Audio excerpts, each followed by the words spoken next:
thought that was BS, didn't work. But, you know, their lives seem to be working pretty well. They got money, they're on TV, I'm not. He wanted to be a playwright. He'd written 2 plays, they failed miserably. His wife said, get a real job, we have a kid coming. And he was running a karate studio and he was miserable. And so what he did was he said, I'm going to buy an audio program. The audio program sold for $149. He ordered it, and he listened to it, and it changed his life. He said, wow, I got to go for my dream. I have to shoot one more time for my passion. So he quit his job as the karate studio, and he said, I'm going to write one more screenplay or one more play. And he wrote a screenplay, and it was about a movie, kind of James Bond, you know, Russians versus Americans. He took it to California, and the day he went there, the Berlin Wall fell, and everyone said, we just don't want a Cold War movie anymore for a while because the Berlin Wall just fell down, context isn't right. He said, before I listened to that audio program, I would have said, the world sucks, see, this is just one more example, I get screwed.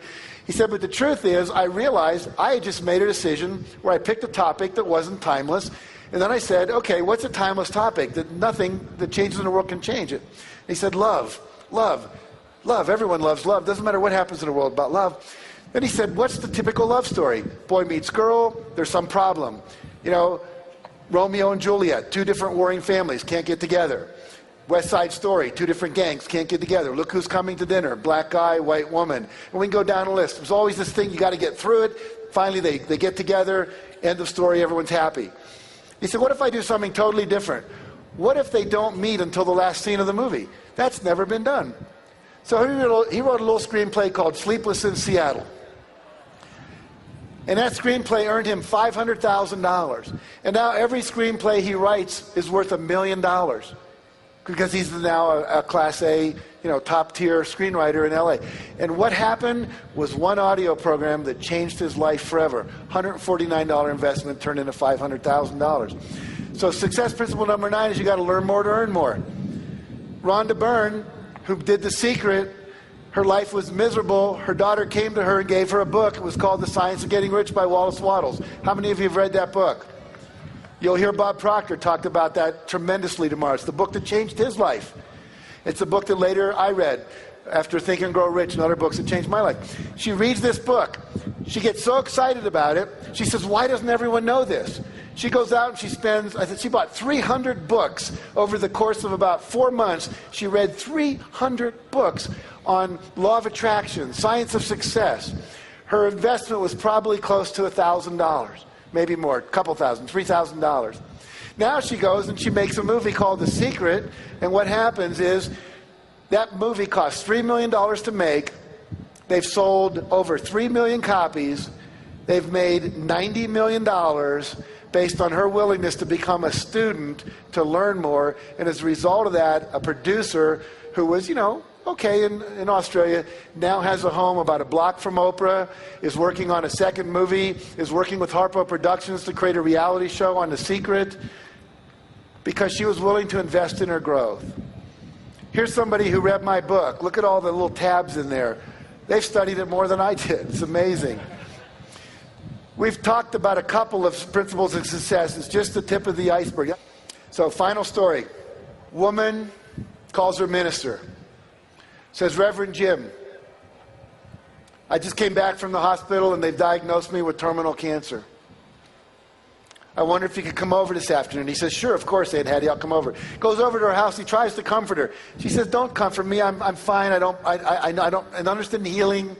I just want to plan my funeral. Would you help me plan my funeral? And he says, of course, I'll help you plan your funeral. She says, I want to be buried in this dress. I want this hymn sung. I want these kind of flowers. I want a memory card that you give to all the people that came. I want my picture on it. This is my favorite poem. I'd like that on it. And she went on all the things she wanted. And then she said, I want to be buried with my family Bible in my left hand and a fork in my right hand.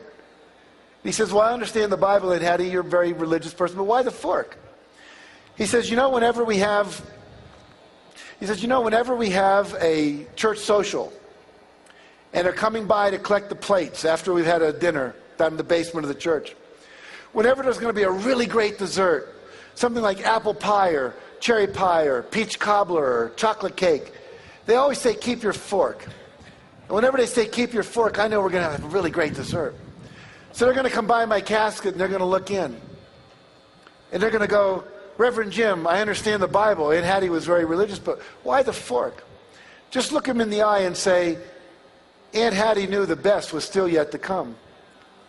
And so for all of you, if you take these principles that you're learning here from all the different teachers, not just mine, but all of them, this whole 3 days becomes like a total gestalt. Everything I would have said that I didn't, someone else is going to say. You're going to get the full package. But if you'll go back and put them into practice, and if you take the things I have, and if they're attracted to you, or you're attracted to them, put them into practice. Do the work. Because there is some time to put in. And if it feels good and it's fun, continue to do it. If it's not, don't. If you put the work in, you keep your consciousness clear, and you think the thoughts, you create a vibrational match, I promise you, for each and every one of you, the best is still yet to come. Thank you. Have a great life. It's been a pleasure and honor to speak to you. Thank you very much.